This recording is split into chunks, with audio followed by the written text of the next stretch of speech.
Alhamdulillah, tidak henti-hentinya kita memuji Tuhan kita Allah sebagaimana layak Ia dipuji sebagai pencipta. Dan semoga kalimat ini selalu terucapkan dari lisan kita sampai kita bertemu dengannya dan Dia ridho kepada kita semua. Dan juga kita panjatkan salawat dan taslim, salam hormat. Semoga saja salam hormat ini sesuai dengan yang diperintahkan oleh Allah dan diinginkan kepada manusia terbaik yang telah memang dipilih oleh Allah untuk menutup risalah kenabian dan kerasulan, dan juga dijadikan ibadah untuk kita semua. Maka sangat wajar kalau kita selalu mengucapkan salawat dan taslim kepada Nabi besar Muhammad sallallahu alaihi wasallam. Seperti biasa saudara seiman, kita lanjutkan bahasan dosa-dosa besar, dan malam ini kita masuk dosa besar ke-63, tiarah atau merasa pesimis karena burung dan yang semacamnya. Sebenarnya judul ini tidak asing buat kita semua, karena masalah tatayyur atau tiarah ini sudah sering ya, banyak saya singgung dalam materi-materi, bahkan mayoritas materi akidah yang kita bahas semua membahas masalah ini, apalagi pada saat kita menjelaskan masalah syirik ya, menyekutukan Allah subhanahu wa ta'ala. Sebagai seorang muslim saudara seiman, kita dianjurkan agar menggantungkan segala sesuatu kepada Allah subhanahu wa ta'ala secara global dan kepada sebab-sebab yang dibolehkan secara syariat oleh Allah secara khusus. Jadi misal turunnya hujan, kita mengatakan bahwasanya Allah satu-satunya yang telah menciptakan hujan dan menurunkannya. Tapi ikhtiar kita, misal menyiapkan payung, kita berjaga-jaga jangan sampai banjir, menatah bumi ini, kita memperbaiki rumah supaya tidak bocor, semua ikhtiar itu adalah manusiawi. Kita tidak boleh mengganggu yang induknya. Kita misalnya mengatakan, oh hujan ini turun karena bintang ini misalnya, atau kita mengatakan hujan ini turun karena memang sudah musimnya, bukan musim, karena kejadian ini dan itu. Maksudnya kejadian yang mungkin misal gunung ini atau penjaga gunung ini marah misalnya, seperti kasus yang kita sering dengar waktu kejadian ada gempa gunung di salah satu kota di Indonesia, tidak usah saya sebutkan, yang jelas mungkin kita pernah tahu berita itu. Kemudian tersebar berita, bahkan masuk di koran saya baca, yang menyatakan bahwasanya gunung ini marah karena apalah ya, nama-nama wayang biasanya di Indonesia itu, ini sedang marah misalnya. Maka ini merusak yang induk, yang tadi Allah yang menciptakan hujan, Allah yang menjadikan fenomena-fenomena alam itu dirusak karena dia yakin ada kekuatan lain selain Allah yang memiliki itu. Tetapi kalau ikhtiarnya secara substansial, secara khusus, sebab-sebab tadi misalnya kita pelajari sebab hujan adalah begini secara ilmiah, atau hujan turun karena sudah musimnya. Tadi ini sempat saya cut karena memang contohnya masuk di sini sebenarnya. Atau memang banjir terjadi sebabnya karena seperti ini secara substansial, maka ini tidak termasuk dalam larangan ya. Kita minta tolong secara global, misal minta tolong disembuhkan penyakit, dan kita sangat yakin penyakit ini disembuhkan oleh dokter misalnya, ini nggak boleh karena menyentuh yang induk tadi, karena Allah yang menciptakan kita, menciptakan penyakit dan menciptakan kesembuhannya. Tetapi kalau kita mengatakan, dok tolong cek penyakit saya, berikan saya obat yang terbaik, itu secara substansial nggak ada masalah soal itu. Kita minta tolong diambilin minum, diambilin makan sama orang, dibantu untuk pekerjaan tertentu, itu nggak ada masalah. Tapi kalau sudah yang induk seperti minta disembuhkan penyakit, minta supaya dipanjangkan umur, gitu kan, minta supaya apalah selamat dari mara bahaya, ini semua tidak dibolehkan karena sudah menyentuh masalah induk itu ya. Nah, yang dimaksud dengan tiarah ini yang dilarang dalam dosa besar adalah orang mengganggu yang induk tadi. Jadi misal dia menganggap hujan turun karena bintang ini, atau dia akan celaka karena burung ini. Misal dia dengar suara burung gagak, oh berarti kecelakaan akan terjadi. Misal kayak ada keyakinan di Indonesia, kalau lagi ngomong terus cecak, kebetulan juga bersuara, oh berarti ada orang lain yang mendengar. Gak ada hubungannya sama sekali. Tapi seperti itulah mereka bertatayur, menggantungkan sesuatu yang induk ya termasuk kehidupan dan kematian kepada selain Allah Subhanahu wa taala. Maka ini yang dilarang sebenarnya. Ini yang dilarang, yang dibahas dalam bahasan kita. Tetapi kalau sekali lagi masalah substansial yang kita sedang gantungkan kepada manusia, kayak kita minta tolong diangkatin air, kita minta tolong dimudahkan satu urusan yang sifatnya memang manusiawi, memang dalam sunnatullah bisa, itu nggak ada masalah. Ya. Ini perlu digarisbawahi. Makanya tatayur yang diharamkan adalah orang-orang yang menggantungkan secara totalitas semuanya dan memastikan kalau itu dari makhluk tadi, kayak sembuhnya penyakit, kayak turunnya hujan. Misal contoh saja, sabda Nabi SAW di Hudaybiyah pada saat terjadi hujan lebat. Dan ini sekaligus saya luruskan, kalau tidak salah di salah satu ceramah saya pernah saya sampaikan hujan ini turun di Madinah. Tapi yang benar adalah turun di Hudaybiyah dalam riwayat Bukhari.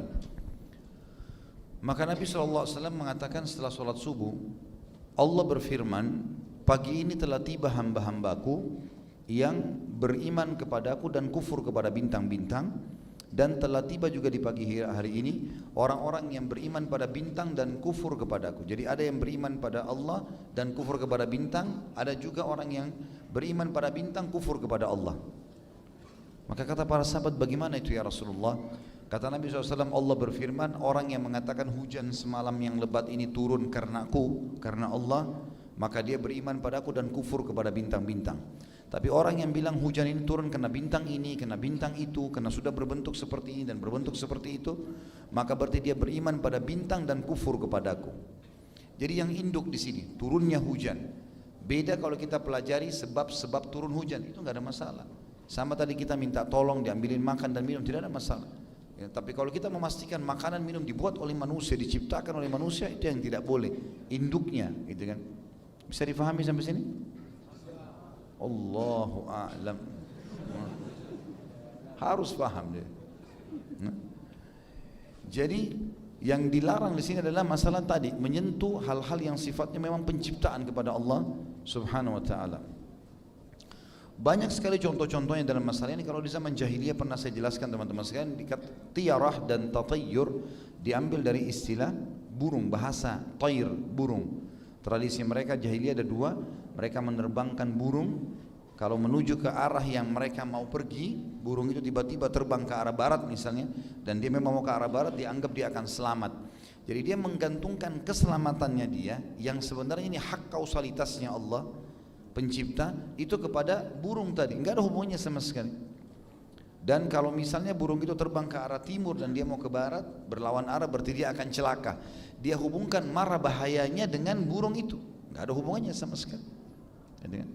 Sama lah ini dengan orang menjadikan benda-benda seperti batu, keris, semua sebagai benda-benda yang sakti, yang bisa memberikan manfaat dan mudarat kepada dia, apalagi masuk pada hak kausalitasnya pencipta. Ini nggak boleh sama sekali. Ya, nggak boleh sama sekali. Seperti misalnya dianggap dia pakai cincin dia akan kebal, gitu kan? Atau dia menggunakan, atau kalau dia menggantongi batu tertentu maka akan begini dan begitu, ya, yang sifatnya tidak umum, bukan manusiawi. Maka ini semua bisa merusak akidah dan bisa masuk dalam bab tatayur, gitu kan? Masuk dalam bab tatayur adalah menggantungkan nasib tadi pada bintang-bintang, seperti orang mengikuti ramalan-ramalan bintang. Jadi mulai sekarang teman-teman sekalian, ini Taurus, Sagittarius, apa segala, tidak ada lagi. Ini hapus sudah. Dari benak antum sudah nggak ada. Ini masa jahiliyah dulu. Ya. Nggak bisa. Karena gambar-gambar bintang-bintang itu, apalah namanya, itu adalah dewa-dewanya orang-orang Yunani dulu. Nggak ada hubungannya sama Islam sama sekali. Dan itu dewa-dewa mereka, berarti ada Tuhan-Tuhan selain Allah. Lalu mereka tebak-tebaklah bintang itu bentuknya seperti ini, maka dia adalah dewa yang sedang berkuasa pada saat itu. Begitu keyakinannya. Dan disitulah ditebak-tebak nasib orang, ya. Jodohnya lah, warnanya lah, rezekinya lah. Bahkan ada banyak di antara kita membeli majalah hanya untuk baca itu saja. Hah? Yang senyum tahu diri, ya. Nggak boleh. Ini masuk dalam bab tatayur, menggantung nasib pada bintang. Apa hubungannya? Tidak ada hubungannya sama sekali. Sampai lengkap ininya segala macam. Sama juga sekarang dikembangkan dengan sio-sio apa? Ya, apa? Sio, ya, itu kan banyak. Feng Shui mungkin masuk ke rumah, tapi menebak-nebak seperti bintang-bintang. Kan kalau istilah Yunani tadi Taurus, Sagittarius segala, istilah Cina kan juga ada. Sio ini, sio itu, yang ular, yang ini, yang itu segala macam. Itu sama. Itu sama. Ini sama saja. Jadi dia menggambar dan dia mengambil misalnya sifat kalajengking seperti apa sih, baru kemudian ditarik, hubung-hubungkan dengan manusia. Enggak ada hubungannya. Kalajengking, banteng segala alamnya sendiri, ini manusia. Ngerti nggak ini? Harus ditinggal. Sepakat? Ya Allah, saya sudah sampaikan. Allah jadi saksi. Ini bahaya tatayur, karena ini bisa sampai pada masalah-masalah merusak, dosa besar. Nggak boleh. Jadi nggak usah diingat lagi tuh. Oh, saya lahir tanggal sekian, bulan ini berarti bintang ini. Atau mengikuti segala macam terkaan-terkaan.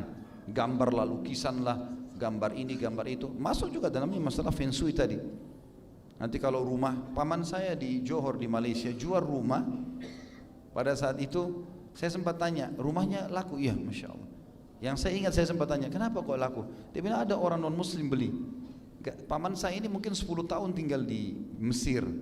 Tradisi orang Mesir kalau mereka bangun atap begini, nanti ditonjolin lagi ada kayu, ditarik-tarik kayu gitu ya, untuk hiasan sebenarnya. Kalau zaman dulu untuk menguatkan tanah liat, karena mereka belum punya semen. Tapi sekarang di modern pun masih dibuat seperti itulah. Karena paman saya ini mungkin suka, ini kan dibuatlah begitu masuk pintu ada 3 atau 4 kayu menyilang gitu ya. Ini orang non muslim ini datang, begitu lihat nggak pakai nawar, bayar langsung. Setelah selesai terima duit, baru paman saya tanya, kenapa? Dia bilang ini bagus, nasibnya mujur. Gara-gara kayunya melintang. Kalau kayunya menghadap pintu ini sial. Apa hubungannya? Hah? Mau dipasang melintang, mau dibulatin, mau dilenggungin, tidak ada urusan. Apa hubungannya? Enggak ada hubungan. Tapi ini contoh tatayur yang tidak perlu semuanya, gitu kan? Yang jadi akhirnya menggantungkan nasib pada benda-benda seperti itu. Saya ketemu dengan salah seorang ikhwah waktu itu. Tiba-tiba dia datang ke saya, dia bilang, Ustadz, ini ada air Ustadz. Ustadz minum dulu. Rupanya di dalam gelas itu ditaruh sama dia ada seperti kaca, tapi kayak bergaris-garis gitu ya, di dalam air itu. Terus saya minum, gambaran, saya pikir air putih, saya minum air putih. Terus dia bilang, Ustadz coba berdiri Ustadz. Saya berdiri, saya ikutin apa sih dia mau. Ustadz coba taruh tangannya di belakang seperti ini. Tangan saya ditaruh di belakang dua-duanya. Terus ditekan sama dia. Ustadz tambah kuat kan? Saya bilang enggak. Biasa aja, sama aja tadi itu. Rupanya itu kaca yang ditaruh di dalam gelas, ditaruh di air, dibeli 5 juta harganya. 5 juta tuh bisa berapa banyak Quran? Hah? Kalau Quran sekarang dibagi di masjid 50.000 satu, itu bisa 100 Quran. Dibagiin 100 yang baca, per hurufnya 10 pahala. Ditipu muslimin, ini bisa memberikan kekuatan. Kekuatan dari mana? Makan nasi jadi kuat. Makan daging, makan tempe, makan kaca, apa hubungannya? Tapi itu ternyata banyak dijual-jual. Saya lupa namanya, subhanallah, ada namanya gitu. Sampai waktu itu dilihatin di internet, oh dijual di mana-mana ini. Banyak pejabat yang beli. La haula wala quwata illa billah. Tatayur dengan pin. Saya bilang ini buhul, nggak boleh. Hancurin. Akhirnya saya jelasin banyak masalah buhul-buhul segala macam. Alhamdulillah dihancurin dan ditinggalin sama dia akhirnya. Tapi ternyata dia bilang ini banyak Ustaz, pejabat-pejabat, kebetulan dia pengusaha besar gitu. Ini banyak yang pakai seperti ini. Ini contoh. Apa hubungannya coba? Nggak ada hubungannya sama sekali. Ada banyak sekali orang yang memperlihatkan kepada saya jenis-jenis buhul seperti ini. Ada batu yang dikikir segala macam, bentuknya apalah gitu kan. Oh ini bisa menguatkan orang kalau berhubungan suami istri. Ya nggak nyambung semua. Sama sekali. Kita punya cara manusiawi biasa. Kita makan, kita istirahat cukup, kan kekuatannya ada. Udah itulah manusia. Nggak usah melampaui, apalagi batu, pohon, kayu, nggak ada hubungan, sama sekali nggak ada hubungannya. Faham gak ini? Alhamdulillah. Ya Allah saksikan. Ini hati-hati. Ya, jadi benda-benda di sekitar kita seperti itu teman-teman sekalian. Hati-hati sekali. Bahkan saya temukan banyak orang-orang di zaman modern sekarang kembali kepada tradisi-tradisi zaman dulu. Keyakinan kalau burung elang lewat maka akan terjadi ini, gitu kan? Kalau ada suara burung gagak maka akan begini. Ini sama tatayur semua ini. Enggak ada hubungannya sama sekali. atau terdengar suara ini atau terdengar suara itu, apalah ya macam-macam. Maka ini semua, atau ada pohon tertentu ya. Sampai saya dengar ada dari beberapa ikhwah dan akhwat itu menyampaikan kalau ada pohon apa gitu ya, pohon nangka kalau nggak salah di belakang rumah, nanti ada penjaganya dari jin. Saya bilang kalau pohon nangka depan rumah saya mau. Nggak ada jinnya, enak buahnya makan. Apa hubungannya ada jin di situ? Kalau ada pohon yang biasa tumbuh di kuburan, nah itu tidak boleh ditanam di rumah. Apa hubungannya? Pohon itu makhluknya Allah, mau tanam di rumah, mau tanam di kuburan, tidak ada hubungannya. Maka di kuburan tidak ada urusannya sama sekali, tidak boleh tanam tanaman gitu kan. Tapi sekian banyak, mungkin kalau kita korek ini banyak sekali teman-teman sekalian. Yang semestinya harus semua dijauhi, nggak boleh sama sekali ada ini. Ya nggak boleh sama sekali ada. Ada tradisi kita juga sebagian suku, saya nggak tahu ya. Saya dengar di Sulawesi Selatan ini pada saat saya masih di sana. Jadi ada keyakinan-keyakinan kalau sudah berumur, kemudian dia pindah rumah, berarti dia akan mati. Ada keyakinan seperti itu. Sampai banyak orang kalau sudah berumur nggak mau pindah rumah. Padahal pasti mati kan? Nah, contoh saja. Jadi banyak sekali penggantungan, menganggap hari Selasa hari sial. Kalau itu Selasa itu terjadi tabrakan, apalah, ini nggak boleh sama sekali. Sampai kata Nabi SAW, la tasubud dahar fa inni dahar. Jangan pernah caci maki waktu karena saya adalah penciptanya, gitu kan? Sama yang pernah saya kasih contoh juga, itu tadi di luar badan, sekarang di dalam badan, gitu kan? Kalau tangan gatal, gitu kan? Sudah pernah saya jelaskan, tangan kanan mau keluar duit, tangan kiri mau dapat duit. Ini sudah harus dihapusin, nggak boleh ada lagi. Kalau tangan kiri gatal, antum mau dapat duit, tidak usah kerja, duduk. Cari apakah serbuk apa bisa gatal tiap hari, atau ambil semut suruh gigit kan? Selesai. Bukan itu. Matanya lagi capek, kedap-kedip, atas mau senang, bawah sedih. Dan itu diyakini. Wah ini sebentar lagi saya mau nangis nih. Gara-gara mata bawah saya kedap-kedip. Ini tatayur ini. Apa hubungannya? Mata antum lagi capek, mau tidur, coba tidur 1 jam 2 jam, selesai, gak kedap-kedip lagi. Contoh. Ada lagi yang kupingnya kalau goyang-goyang, kalau hidung, entah Allahu alam apa. Keyakinan macam-macam. Nggak ada hubungannya, sama sekali nggak ada hubungannya. Nah ini termasuk bagian daripada tiarah. Ini cara tradisi pertama orang-orang Arab jahiliyah menerbangkan burung mereka, gitu kan? Yang kedua mereka cabut bulu-bulu burung itu, ditulislah pergi tidak pergi dan atau kerja atau tidak kerja, menikah atau tidak menikah, dan yang satunya kosong, 3 ditaruh dalam kotak lalu mereka acak, ngambil tanpa dilihat. Kalau keluar misalnya kalimat nikah atau pergi atau kerja, ya, maka berarti dia menganggap nasibnya baik karena bulu burung itu tertulis. Ya kebetulan aja dia acak keluar, gitu kan? Tapi seperti itu. Keluar kalau tidak nikah atau jangan nikah atau jangan kerja. Kalau dia paksakan berarti akan ada masalah. Kalau keluar yang kosong maka dia harus ulangi lagi. Begitu terus. Sama juga ini saya lihat, saya baru terlintas di Saudi juga begitu. Jemaah kita ini, kalau orang dari negara lain setahu saya belum ada yang lakukan. Ini made in Indonesia ya. Beli kain kafan di Mekah, kain putih buat kain kafan, taruh dekat masjid, di dekat Ka'bah, disiram air zam-zam. Nanti katanya ini akan selamatkan dari siksa kubur. Ya akhi ya ukhti, amal saleh, bukan kain kafan. Hah? Mau pakai peti, mau pakai kain kafan, kalau dosanya banyak dibakar. Hah? Tenggelam di lautan, dimakan ikan habis, kalau amal solehnya baik, aman. Itu harus difahami, tidak boleh sembarangan.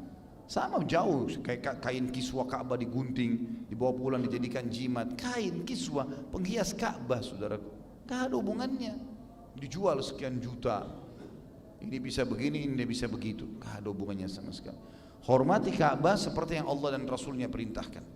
Tawaf, sholat menghadap sana, jaga kesuciannya, tidak boleh kita kotorin masjid, nggak boleh kita buat maksiat itu. Nah itu bukan ngambil gunting, sampai ada orang kita kan ditangkap tuh di penjara. Orang Indonesia tuh ditangkap. Orang biasa ada yang gunting kecil-kecil, ini besar. Oh iya, ketahuan sama polisi, ditangkap. Dia gunting besar sekalian. Mencuri rumahnya Allah lagi dicuri. La haula wala quwwata illa billah. Hanya karena tatayur semua ini, hanya karena keyakinan-keyakinan menggantungkan nasib pada benda-benda itu. Enggak ada hubungannya sama sekali. Ada banyak juga dalam masalah rumah tangga. Nanti kalau nikah sama orang yang tinggi, umurnya pendek, Nanti kalau orang yang pendek, orang pendek postur tubuhnya berarti umurnya panjang. Ini bahaya sekali.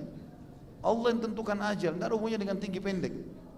Umar bin Khattab tinggi tapi umurnya panjang. Tidak ada hubungannya, gitu kan? Tapi seperti itulah, banyak sekali lah. Kalau nikah sama orang dari sini, kalau orang nikah seperti ini, kalau mukanya seperti ini, wah luar biasa. Wajah ditebak-tebak lah. Ya. Kalau alisnya nyambung itu apalah. Ada gitu kan? Kalau alis nyambung tidak tahu apa, kalau alisnya cekung apa. Allah ciptakan begitu, nggak ada hubungannya. Kalau yang tipis alisnya nanti begini, itu semua nggak benar. Ada juga yang kalau kupingnya kecil, ini apalah khurafatnya kalau kupingnya besar, ya. Sampai dihubungkan dengan masalah penipuan, ya, nasib buruk, ini semua. Padahal nggak ada hubungannya sama sekali, nggak ada hubungannya, gitu kan? Baik, kita bacakan apa yang dikatakan oleh Imam Az-Zahabi, rahimahullah.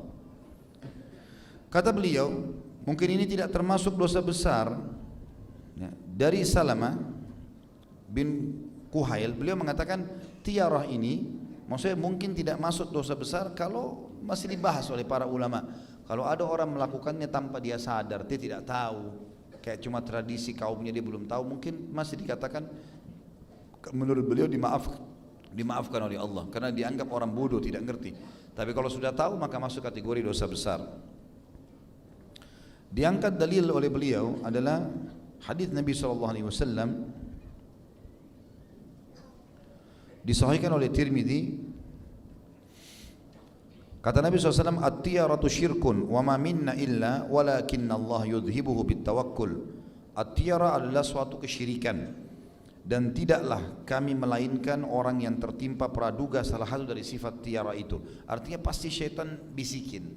Apa saja tadi contoh-contoh itu mungkin masih banyak yang kita tidak sempat atau tidak terlintas di benak saya. Itu apa saja, pasti kata Nabi SAW syaitan akan masukkan itu, karena itu bagian dari kesyirikan, dosa besar. Tetapi kata beliau, kata Nabi SAW, Allah akan menghilangkan dengan tawakal. Nanti kalau kamu nikah sama ini nanti akan begini nasibmu. Tidak. Saya bertawakal kepada Allah, saya tahu keimanannya bagus, saya menikah. Nah, misal orang menikah sama suku ini maka akan dikenal orangnya begini dan begitu, itu kita lihat keimanannya, bukan masalah itunya. Jadi kita bertawakal kepada Allah. Kita mau safar mendung, tapi kita yakin ini hujan, umumnya insya Allah musim dan apa, jalan aman terang, kita jalan tawakal kepada Allah. Ini tawakal menghilangkan semua was-was itu, sudah nggak ada lagi was-wasnya, nanti hilang. Tawakal artinya mengembalikan perkara kepada Allah setelah ikhtiar.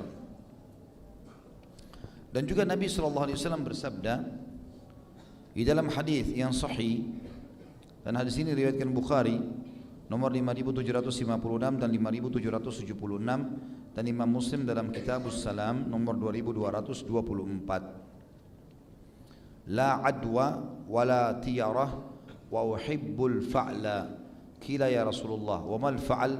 Qala al kalimatut tayyibah. Tidak benar keyakinan bahwa penyakit menular dengan sendirinya tanpa sebab, dan tidak benar meninggalkan pekerjaan karena burung, tadi tatayur. Dan saya justru cinta kepada optimisme yang baik. Ditanyakan kepada beliau, ya Rasulullah, apa itu optimisme? Apa yang Anda maksudkan dengan al-fa'al? Kata Nabi SAW, kata-kata yang baik. Nanti kalau kamu safar atau tinggal di sini atau kerja di sini nanti akan seperti ini. Khairan insyaallah. Insyaallah Allah berkahi, insyaallah akan baikan. Ini orang yang sudah jadi pasangan hidup kau kayaknya keluarganya kurang baik. Insyaallah Allah baikkan. Selalu kita bicara positif. Kita mau safar darurat, nanti bahaya kalau malam-malam, insyaallah Allah jaga. Nah ini kalimat-kalimat optimis semuanya. Yakin bahwasanya Allah SWT akan menyelamatkan dia. Ini semua akan menghilangkan tatayur-tatayur yang berbahaya tadi. Potongan hadis yang dikatakan tidak benar keyakinan bahwasanya penyakit menular dengan sendirinya, maksudnya adalah harus ada sebabnya. Harus ada sebab. Tidak mungkin tiba-tiba orang cuma lewat kemudian tanpa sebab, tanpa ada yang memindahkan, kemudian tiba-tiba tersalurkan dengan sendirinya, enggak. Berapa banyak kita temukan suami istri yang suaminya sakit atau istrinya sakit tapi tidak tertular, belum tentu. Cuma ada sebab-sebab yang mungkin menyebabkan itu semua, gitu kan.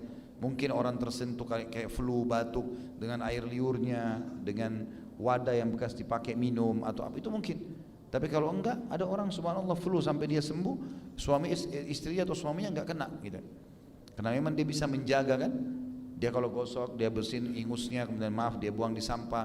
Dia berjaga, dia kalau salah dia pakai masker, dia kalau salaman bekas pegang dia nggak berpegang pada orang lain. Ataupun kalau yang satunya yang sehat menyentuh maka dia cuci tangan. Maka itu semua bisa, ya. Tidak mungkin menyebar tanpa sebab. Itu makna hadis Nabi SAW. Jadi nggak boleh tiba-tiba kita main salah-salahin orang saja. Kemudian yang saksi bahasan kita dan tidak benar meninggalkan pekerjaan karena burung atau karena benda-benda tadi. Karena dianggap ini adalah nasib buruk atau ini sial atau ini apalah segala macam, ini semua tidak benar. Dalam Islam teman-teman sekalian ada hari lebih baik dari hari yang lain, ada tempat lebih baik dari tempat yang lain, ada, tapi tidak ada tempat sial, tidak ada waktu sial, nggak ada. Hari Jumat lebih baik daripada hari yang lain, betul, tapi bukan berarti hari lain sial. Ramadan lebih baik daripada bulan yang lain, tapi bukan berarti bulan lain sial, nggak ada sama sekali itu. Begitu pula dengan tempat dan seterusnya, ini semua tidak ada hubungannya. Oh saya buka usaha di sini, ini tempatnya sial. Enggak sial tempat itu, enggak ada hubungannya. Antumnya belum memanage, mungkin memang kita pilih tempat sunyi, enggak ada orang. Lalu buka usaha wajar. Kalau kita buka di tempat ramai, secara akal sehat pasti ramai, kan gitu. Seperti itulah. Dan kalau ada kendala-kendala dalam transaksi jual beli, bukan karena masalah tempatnya sial, mungkin karena modal antum yang salah. Allah SWT tidak berkahi, ya. Seperti itulah.